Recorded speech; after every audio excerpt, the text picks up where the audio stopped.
comment couper et coudre ces genres de grosses manches que je vais vous parler dans cette vidéo. Donc restez jusqu'à la fin et voilà.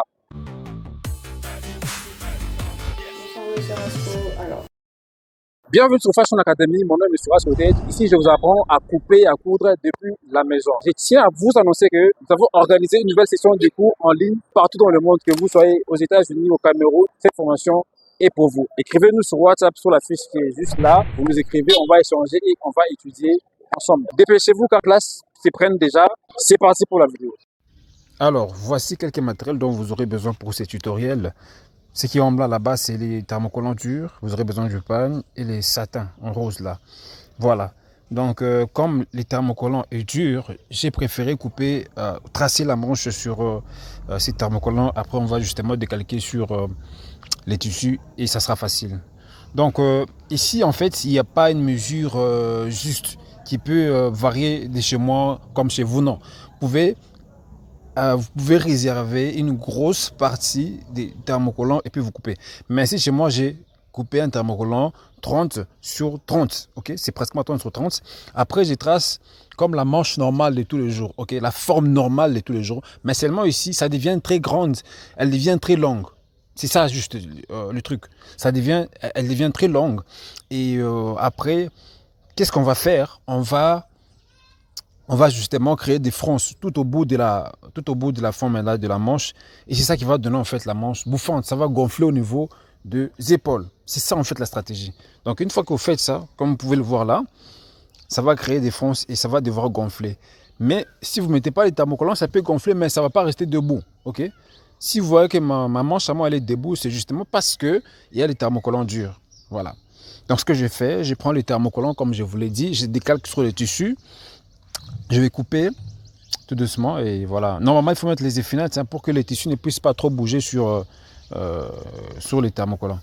Voilà, une fois que c'est fait, je vais prendre également les pagnes. Ces pagnes, je vais l'utiliser comme doublure de cette manche ici.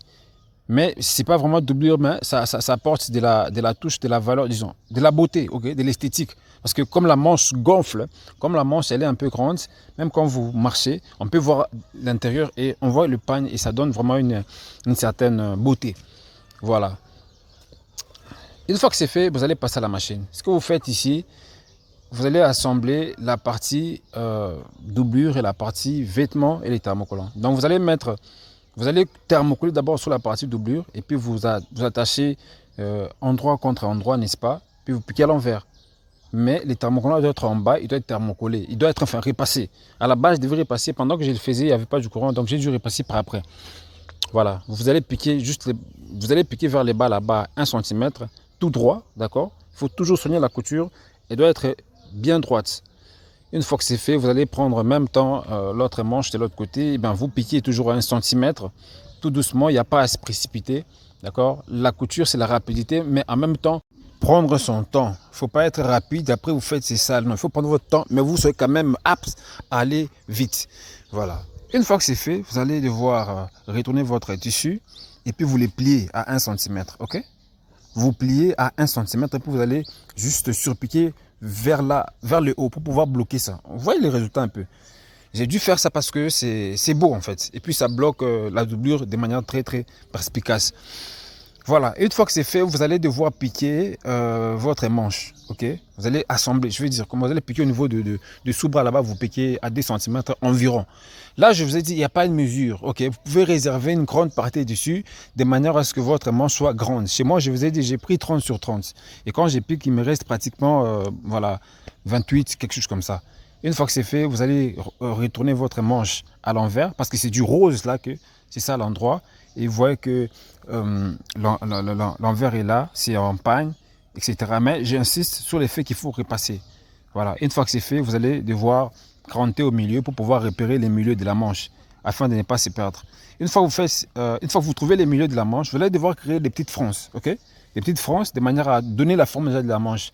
Quand vous allez assembler sur la manchure, s'il y a des parties, enfin, si la manche devient grande, ok, c'est que vous allez créer si la manche devient grande, c'est que vous allez créer des fronces. Par contre, si la manchure devient grande, c'est que vous allez devoir un peu défaire les fronces pour pouvoir égaliser avec la manche. En fait, c'est très facile. Ok? Vous voyez déjà la forme que donne ma manche. Elle vous donne déjà un aperçu de ce que vous allez faire quand vous allez poser votre manche. C'est aussi simple que ça, s'il vous plaît. La couture, il faut juste beaucoup de recherche et surtout beaucoup de pratique. N'est-ce pas?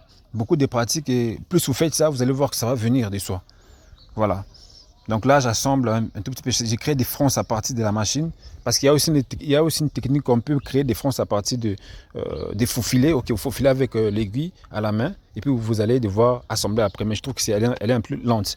Celle-ci, elle est pratique et puis elle est rapide. Donc voilà. Et une fois que c'est fait, ce que vous allez faire au niveau de la manchure, au niveau du sous-bras, n'est-ce pas? Vous allez attacher.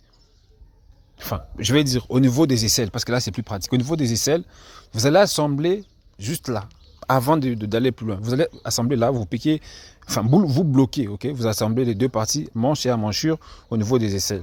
Une fois que c'est fait, vous coupez.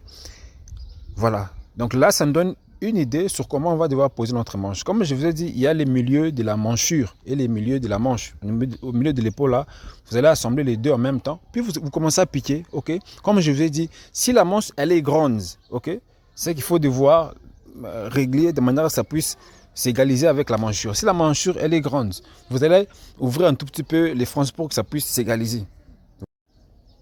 Donc voilà, vous assemblez les milieux, donc vous remontez, etc. S'il y a des fils à couper, eh bien vous coupez. C'est aussi simple que ça. Comme je vous ai dit, si la manche elle est grande, vous faites en sorte qu'elle puisse s'égaliser avec la manchure. Si la manchure elle est grande, c'est que vous allez ouvrir un peu les fronces pour que ça puisse correspondre. Voilà. C'est ce qu'on appelle la manche bouffante. Ça gonfle très bien, mais puisqu'il y a aussi la matière qu'on met là-dedans, c'est les thermocollants durs, ça fait en sorte que la manche reste debout. C'est très important.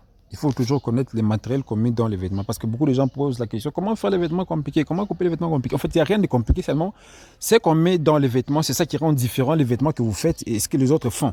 Généralement, les Nigériens. Voilà. Donc, j'assemble très bien ma manche.